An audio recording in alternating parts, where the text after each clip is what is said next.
Épisode 29 de la fameuse série 125 YZ. Donc, on en est où? Aujourd'hui, on va s'occuper du kick, étant donné que j'ai toutes les pièces qui sont là. Donc, on va s'occuper de remonter le kick correctement. Le radiateur, pour l'instant, je l'ai pas. Il va peut-être arriver pendant que je tourne cet épisode, donc je pourrais peut-être le monter. Si je monte le radiateur, je pourrais faire l'échappement, le réservoir, enfin plein de choses. Sinon, je vais m'occuper de vous montrer ce qu'on peut trouver dans un robinet d'essence. Toute la merde qu'on peut trouver dans un robinet d'essence. Donc, je pensais qu'il y avait une réserve sur ce robinet d'essence là. Non, il n'y a pas de réserve. Mais en vrai, vous avez deux trous, comme sur tous les robinets d'essence. Hein. Une petite tige pour la réserve et une grande tige pour quand l'essence est sur on. Voilà. Donc l'essence baisse au point où elle ne peut plus rentrer dans cette grande tige, puisque le filtre est juste en haut. Et après vous tournez position réserve et vous êtes... Pourquoi je vous dis ça? C'est parce que je pensais qu'il y avait une réserve là-dessus, mais sur les YZ, il n'y a pas de réserve. C'est vrai que le gars qui tourne sur un circuit, bon bah voilà, il tombe en panne, il pousse la bécane en sortie du circuit. Mais étant donné que beaucoup de gens font du cross bitume ou du bois avec ce type de machine, en vrai c'est tout con d'installer une position réserve sur ce type de robinet d'essence, puisque c'est juste la petite tôle qui est autour qui limite les choses. On, off, et vous pouvez mettre en réserve si vous mettez la plaque que vous pouvez commander chez Yam ou sur n'importe quelle autre machine que vous récupérez, puisque c'est la même chose, c'est la même dimension. Voilà. Bah c'est tout quoi. Donc moi je vous dis épisode 29, c'est tout de suite, c'est maintenant. Donc on va tout de suite redémonter le rocher de kick. Comme ça on va pouvoir le nettoyer comme il faut. Et ça sera plus facile d'installer le kick sur le rocher en étant sur l'établi.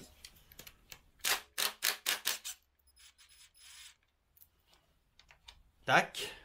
Donc ce que je voulais vous montrer, voilà. Donc ça c'est le rocher de kick, hein, qui est bien dégueulasse. Ok. Et ça c'est notre kick qui va comme ça. Qui donc dès qu'on en a besoin, on va le mettre comme ça pour que vous puissiez comprendre. Voilà. Dès qu'on a besoin, tac, tac. Le truc, c'est que ça, c'est de l'aluminium, ça, c'est du métal. Et ça se martèle, vous voyez. Il y a des marques. Il s'écrase un peu. Il s'écrase.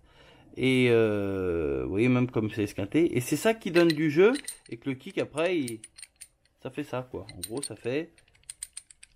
Voilà. Et c'est souvent qu'on voit des machines de cross qui tournent et ça fait comme ça. Donc là, on va entièrement nettoyer ça. On va mettre un petit peu de graisse. On va mettre le joint qui doit être mis, le ressort, la bille. Et on va déjà voir ce que ça va donner. Ok? Donc là, tout de suite, déjà, je nettoie cette pièce-là.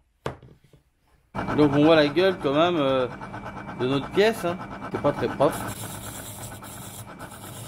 Alors on met des lunettes hein, pour faire ça. Des lunettes et des gants, hein, parce que ça peut piquer. Hein.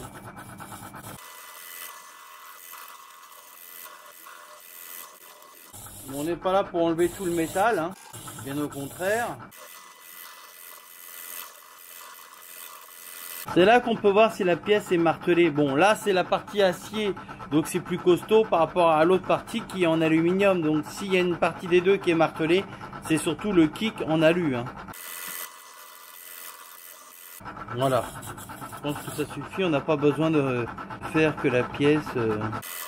Voilà, au moins déjà c'est plus propre. Donc notre pièce en acier, notre... Regardez la merde qu'il y a là-dedans, mine de rien. Je sais pas si vous arrivez à voir avec la caméra, mais... Ça c'est de l'alu, je ne l'ai pas passé à la brosse parce que justement... j'ai pas enlevé de la matière. Donc, ma pièce, vous voyez ma pièce qui vient comme ça.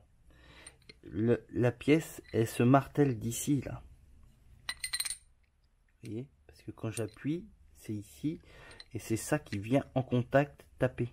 Et c'est souvent, c'est là. Donc là, j'ai mis quelques petits coups de marteau pour que le métal qui était un peu écrasé puisse revenir un petit peu. C'est pour ça que vous voyez que j'ai une petite bavure. Mais cette bavure-là, je vais la laisser. Donc voilà, là, j'ai nettoyé comme ça. C'est pas de réduire la matière de l'aluminium. Il n'y a rien de méchant. Je vais mettre un petit coup de nettoyant frein quand même. Voilà, donc un petit coup de nettoyant frein. C'est vrai que ça change Ça change quand même de couleur. Voilà. Bon. Donc notre rocher de kick. Notre kick. Notre ressort de kick. Notre joint de kick. Et notre bille. Alors eux ils sont pas chiés, hein, c'est un lot de 5 billes. Voilà. Bon, c'est pas grave.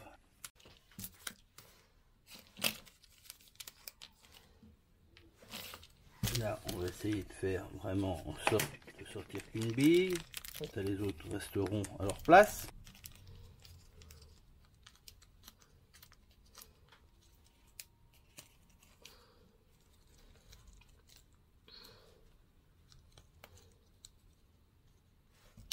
Hop.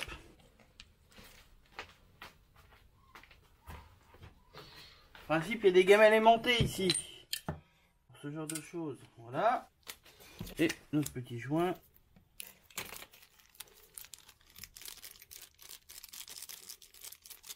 Allez. Faut pas être timide. Tac. Voilà. Donc, comme à mon habitude, on va mettre un peu de graisse là-dessus. Il y a peut-être qui vont dire, faut pas mettre de graisse, ça va. Moi, je mets de la graisse. Je fais ce que je veux avec mes cheveux, comme on dit.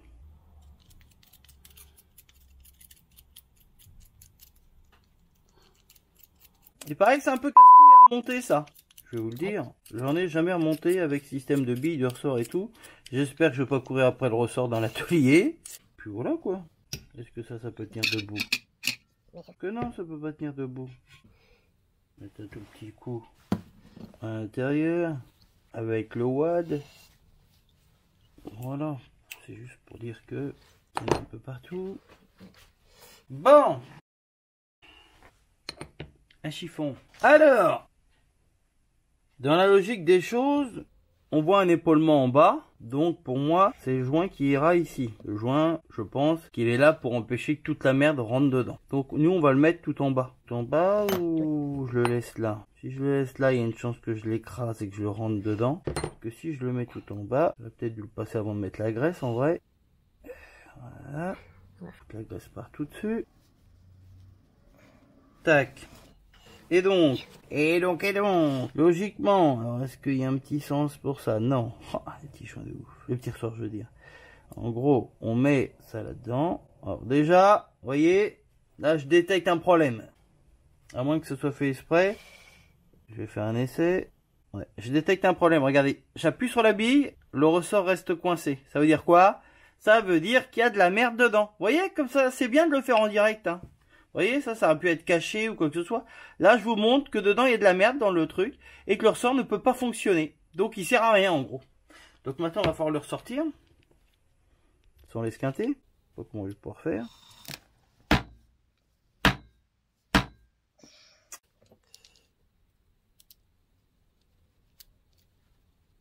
Allez, viens là, mon copain. Voilà. Regardez la merde qu'il y a dessus. Voilà, Seb, il a fait son cochon, en vrai, il a pas bien nettoyé.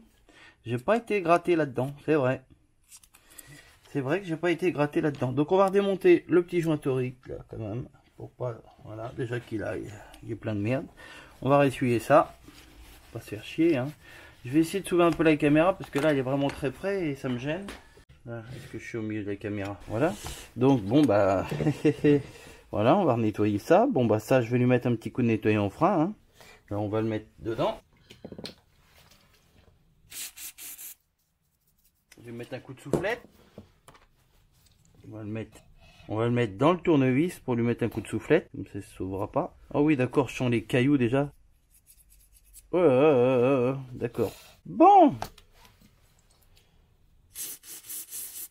Ouais, mettre un coup de soufflette sans qu'il sauve. Voilà, mon ressort est devenu tout neuf. Donc, on va le mettre là. Ma bille, je vais l'essuyer parce qu'il y a de la graisse et il y a de la merde dessus. Tac. Mon joint, pareil.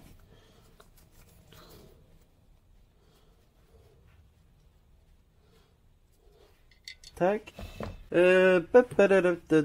Alors donc, c'est là-dedans qu'il y a de la merde. Oh, non. Ça se voit pas, tiens, qu'il y a de la merde. Mettre un petit coup de nettoyant frein déjà dans son gueule. Coup de soufflette déjà. Aider. Vous voyez, hein, ça c'est tout con, mais... Alors, je vois rien moi là-dedans en plus. Est-ce que je peux arriver à voir quelque chose? Est-ce qu'on peut arriver à voir à l'intérieur? Je sais pas si vous pouvez arriver à voir. Ouais, il y a encore de la merde.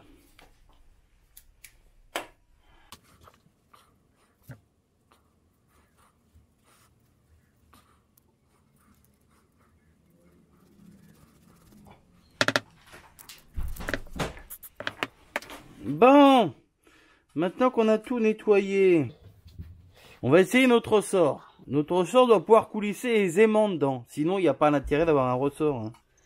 Voilà. Là, mon ressort, il coulisse comme il veut. Vous pouvez vous rendre compte. Voilà. Tac. Bon, je vais gratouiller encore un petit peu la tronche. Vous savez comment je suis maniaque.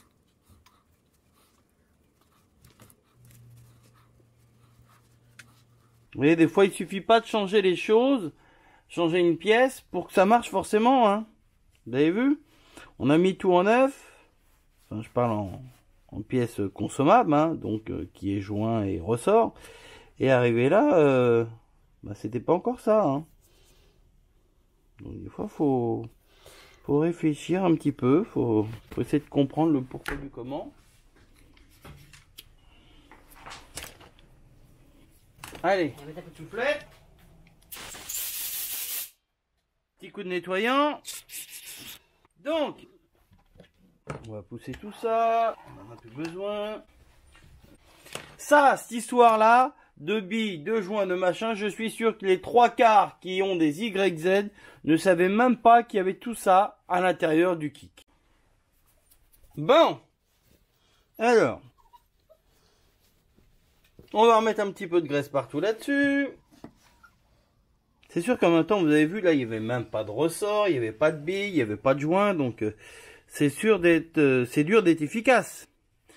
Et moi, je refais la même connerie à dire que j'aurais pu mettre le joint avant. C'est sûr. C'est sûr, c'est sûr. Non, mais si je voulais que le joint aussi, il ait de la graisse. Lol. Alors. Allez, hop. Tac. Hop. Donc, notre petit ressort, on le met là. Vous avez vu, il rentre, il sort tout seul. Je vais essayer de vous faire la démonstration avec la bille, mais j'ai les doigts pleins de graisse, ça va peut-être pas être évident. Hein. Parce qu'en plus, le ressort, je sais pas si vous avez vu, mais il est tout petit et il est tout raidos. Donc là, non, non, non, qu'est-ce qui me fait encore ce ressort? Qu'est-ce qui me fait encore ce ressort qui reste au fond là? Enfin, je comprends. Ah, il a peut-être un sens. Il a peut-être, enfin en même temps, il doit pas s'écraser. Ouais, il s'écrase quasiment pas le machin.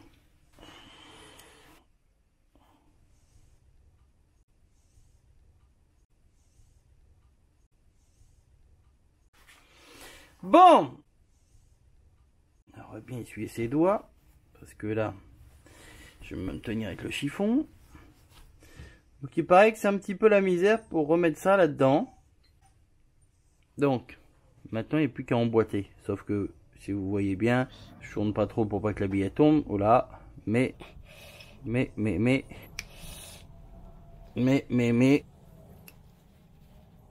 Déjà, on va essayer de mettre.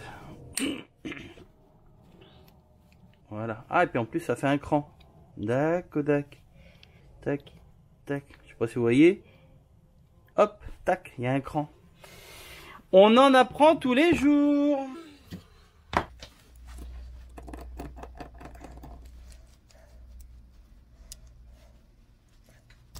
Merde. Bravo Seb. Tac. Une sale gueule. Elle a une sale gueule la vis. Et ben on va la changer. Oh, on arrête de stresser. Et une BTR neuve. On va essayer de se trouver la même. En neuve. Donc après ça sera peut-être pas forcément une vis BTR. Mais on a de la vis ball.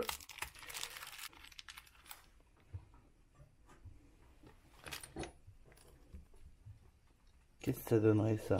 Niveau longueur, c'est la même chose. Niveau appui, ça devrait être bien ça.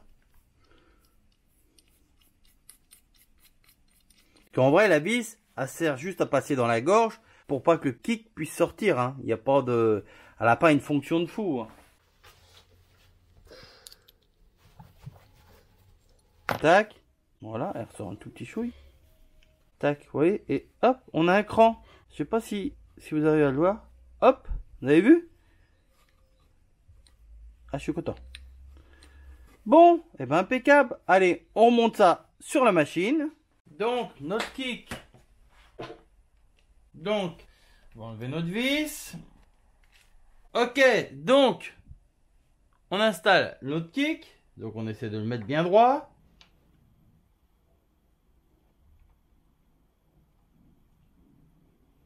Voilà. On met notre petite vis.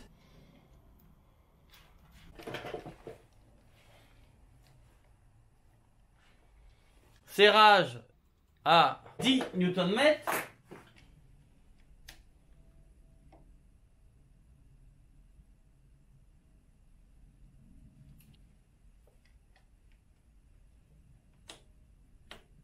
Tac. Et voilà. Et mon kick. Voilà. Il bouge plus. Voilà. On sent qu'il y a un cran. Voilà. C'est vraiment... Donc, ensuite, qu'est-ce qu'on avait d'autre à remonter ici, là, dans ce secteur-là? On avait ça à remonter. Le ressort de la pédale, je vous avais dit.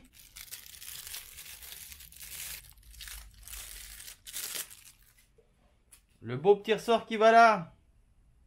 Alors, ce qu'on va faire, c'est qu'on va faire comme ça. On va le passer par en dessous. Ce sera beaucoup plus simple. Et ça sera aussi efficace. Et comme ça, la patte du ressort justement. Voilà. Donc là voilà, une fois que mon ressort est en position haute, il suffit de passer un bout de fil dans le bas de mon ressort, de tirer et il va s'emboîter tout seul. J'ai d'autres appareils pour faire ça, mais là le problème c'est que le ressort est tout petit et il n'y a pas beaucoup de place. Donc le plus compliqué, voilà. Là j'ai chopé mon ressort. Je sais pas si je peux arriver à vous faire voir ça de plus près. Je vais essayer. Ah bah non, je suis déjà très près. Non, vous n'allez pas voir. Là, ça c'est passé dans le creux du ressort et je vais tirer tout simplement sur ça pour choper le truc. En principe, ça se fait tout seul. Et voilà. En 2 secondes, c'est fait. Voilà. Tac, vous avez entendu? Et mon ressort est en position. Je vais essayer de vous montrer ça du mieux que je peux. Voilà, vous voyez, mon ressort est bien en position.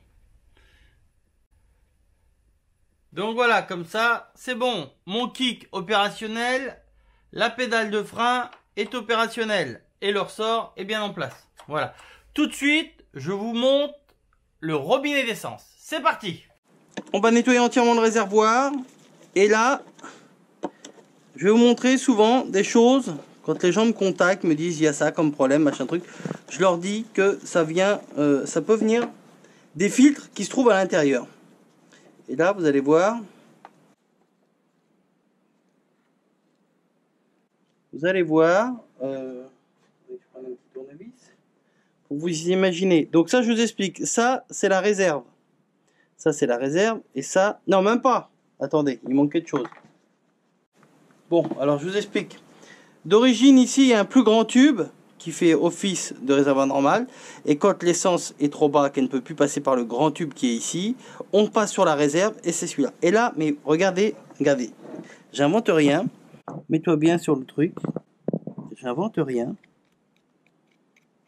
Pour vous montrer, l'essence, elle devait quand même avoir un petit peu de soucis à passer.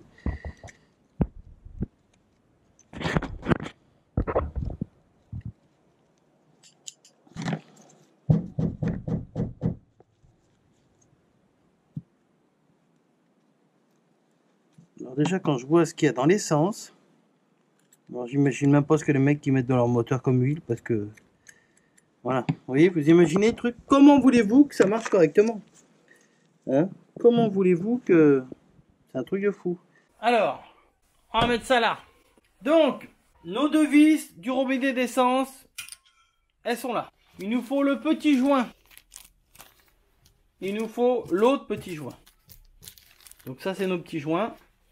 Notre robinet d'essence que nous allons finir de démonter. J'ai commencé à le nettoyer. Hein. Vous voyez où j'ai frotté, où j'ai pas frotté. Donc, on va démonter tout ça. Donc ça, c'est tout basique. Hein. Donc là-dedans, nous avons un petit joint torique que nous avons là. Et nous avons une petite lamelle de fer qui permet d'avoir une petite pression dessus. Donc ça, pour le démonter, comme ça. Hop, regardez bien comment c'est monté.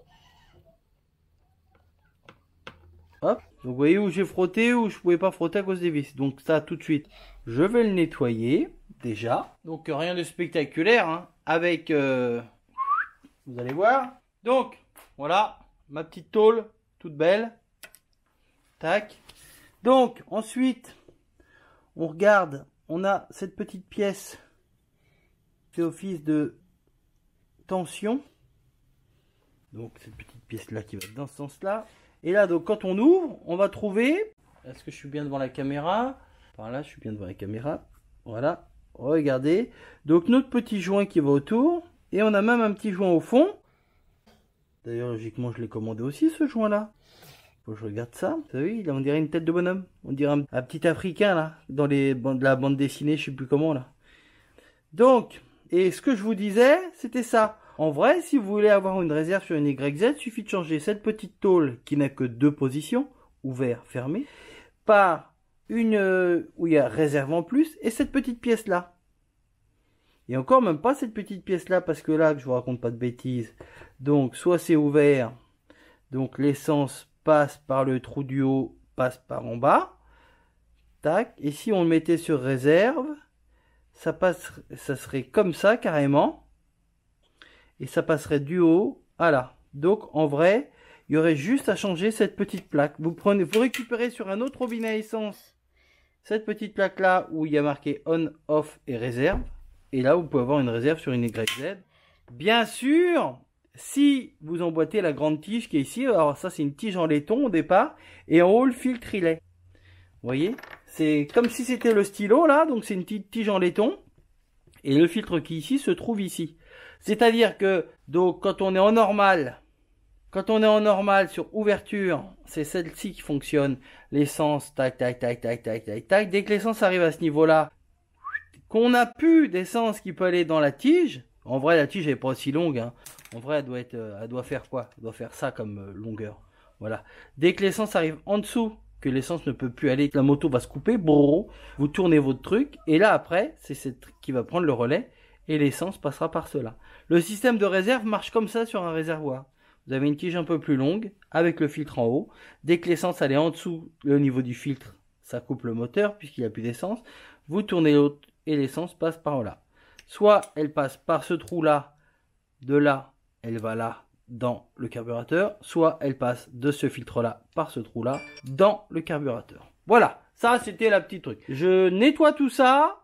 Et je vais chercher le petit joint que logiquement je dois avoir aussi. Donc j'ai trouvé un. Alors voilà, ça m'étonnait aussi que. Donc là vous voyez j'ai bien tout nettoyé, j'ai tout nettoyé. J'ai pas décollé les 2 rondelles qui étaient là parce qu'il n'y a pas besoin. Hein. Voilà. Donc là c'est tout nickel. Ça c'est tout nickel. J'ai trouvé mon fameux joint que je vous disais. J'ai mon autre joint de réservoir. J'ai mon joint torique. Tac. Et j'ai même ma durite qui ira entre le réservoir et le robinet. Mais bon, ça, on va pas monter ça tout de suite. Alors, tac, tac, et tac. Voilà. Bon. Alors, en premier lieu, on remet notre petit joint. Donc, je regarde, mais il n'a pas de sens. Tac. Voilà. Ensuite, mon petit joint torique. On me voit bien sur la caméra là? Ouais, je suis pas trop au milieu de la caméra parce que la caméra est entre moi et ce que je fais, c'est chiant. Ensuite, donc après avoir bien nettoyé tout ça, mon petit joint, il va ici. Voilà. Tac. Ensuite, On en est où? On en est où? On en est où? Et ben on met ensuite donc ça comme ça. Donc peut-être que je vais mettre un petit peu de graisse pour que ça facilite à l'emboîter. Qu'est-ce que je pourrais mettre? Peut-être un tout petit chouille d'huile. Une huile qui fige là.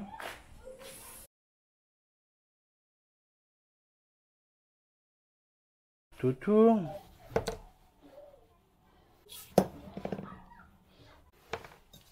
Voilà, donc là je suis, tiens, voilà, nickel, je suis dans la caméra. Donc là, on force tout doucement et on essaie de faire tourner. Hop, vous voyez. Et là, ça peut tourner. Tac. Et les pattes. Donc ensuite, qu'est-ce qu'on remet? On remet notre petite pièce qui on remet comme ça. Hop, qui va au milieu. Ensuite, on remet notre petite tôle qu'on a bien astiquée. Donc logiquement, voilà. Donc, ça l'a peut-être soulevé. On vérifie bien que ce qui doit aller pour maintenir en pression soit bien à sa place. Étant donné que... Elle est où cette petite là? Étant donné que... Me dites pas qu'elle est aimantée de l'avoir mis sur l'aimant. Elle a bien son emplacement. Hein. Cette petite pièce, ça sert vraiment à maintenir en pression. J'aime pas quand je vois pas les choses correctement.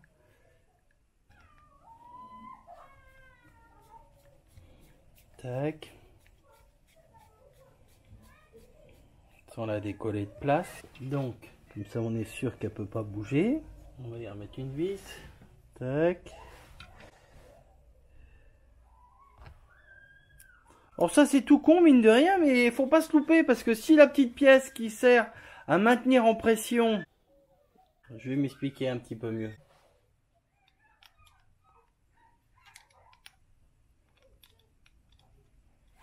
Je vous explique. La petite pièce là, l'espèce de rondelle qui maintient en vrai cette pression sur le caoutchouc. Si elle n'est pas placée correctement, elle ne peut pas maintenir l'appui et donc ça veut dire qu'automatiquement ça va fuir. Parce que cette tôle là est fixée sur le support. Mais cette pièce là, c'est la pression de la petite pièce qui la maintient. Vous voyez? C'est bon. Donc là, tac, je serre bien. Fais attention que ça n'arrive pas. Donc là, notre robinet d'essence s'ouvre.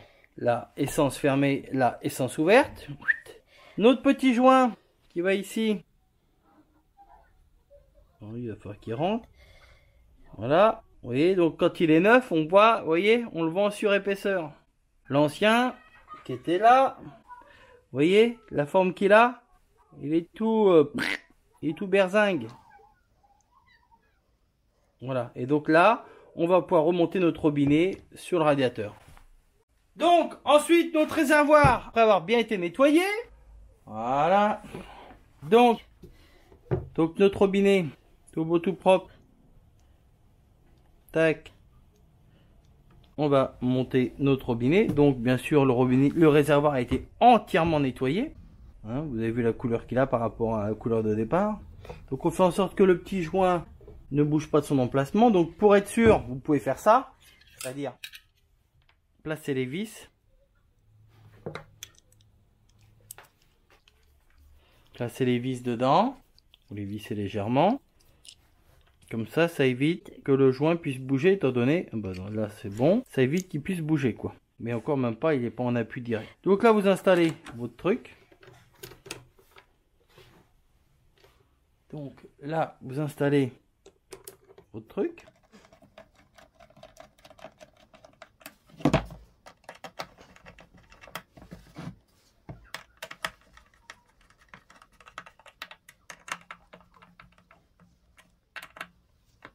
Et voilà, au moins, notre robinet d'essence est opérationnel et ne va pas fuir. Voilà. Et hop, on lui mettra son bouchon. Voilà, au moins le réservoir il est opérationnel. Avec les CN blocs, les caoutchoucs, tout est nickel. La durite, en principe, d'origine, le mec il a un filtre. Mais moi je ne remets pas le filtre, étant donné qu'il y a un filtre à l'intérieur qui suffit amplement. Et que l'entonnoir que j'ai pour remplir mes machines, il y a un filtre dedans déjà. Alors si je sais ce que j'ai oublié dans le réservoir. ranger ça dans le réservoir. Qu'est-ce qu'on va mettre? On va mettre les mousses. Les mousses qui servent à quoi? Qui servent à ce que l'essence ne se balade pas dans le réservoir. Un kit mousse. De façon, c'est une mousse spéciale hein, qui ne se désagrège pas avec l'essence pour pas partir dans le moteur. Et ça permet, lorsque la moto est en wheeling, le balancement de l'essence ou sur des gros freinages ou des grosses accélérations, d'avoir les à-coups, de sentir l'essence balader dans le réservoir. Alors, on va s'amuser là. On va s'amuser.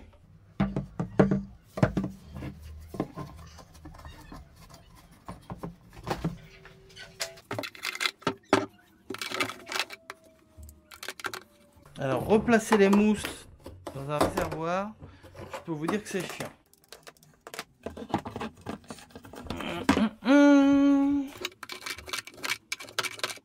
Alors, ça ne change pas la contenance du réservoir, hein, en aucun cas. Hein. Ça empêche juste que l'essence puisse se balloter complètement dedans, quoi. Alors, attendez, que j'essaye de me repérer parce que là, c'est pas évident du tout.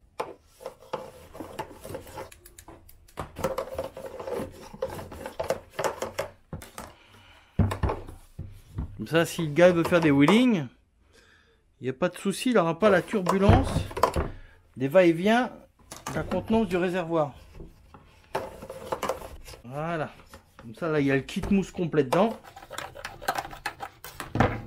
Je vais regarder ça à l'extérieur, à la lumière. Voilà, c'est impeccable. Les mousses sont réparties partout dedans. Donc là, voilà. Ce qui est du réservoir, c'est opérationnel. Donc pour aujourd'hui, on va s'arrêter là. Pratiquement une demi-heure de vidéo. Moi, je vous dis, comme à son habitude, on lâche des pouces bleus, on lâche des commentaires. Et moi, je vous donne rendez-vous la semaine prochaine pour la suite de la série. Je vous fais la bibise et je vous dis à plus. Ciao, bye bye.